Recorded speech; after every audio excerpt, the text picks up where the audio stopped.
I am the Tofu Golem. Please enjoy the video.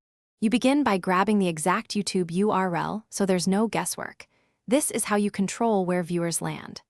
Once done, decide whether you want the link in your Instagram bio, a story sticker, or through a multi-link landing page.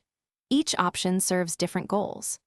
Make sure to shorten or customize the link if character space matters, and test the shortened link in your browser to confirm it opens the intended video before proceeding.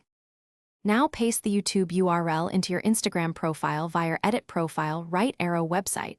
This is the simplest persistent option. If you prefer multiple links, add them to a link in bio service, order them by priority, and copy that landing page URL into Instagram's website field.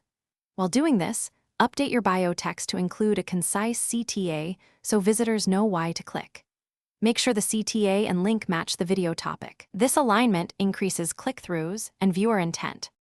Finally, share the video directly. For stories, use the link sticker, paste the YouTube URL, and position it prominently.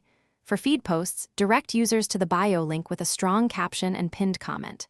Once posted, double-check the live story or profile link to ensure it opens the correct video. This confirms your workflow. If things go wrong, troubleshoot by clearing the app cache, repasting the link, or testing from another device. These steps resolve most common linking errors quickly. Thanks for watching. Consider subscribing if we helped you today.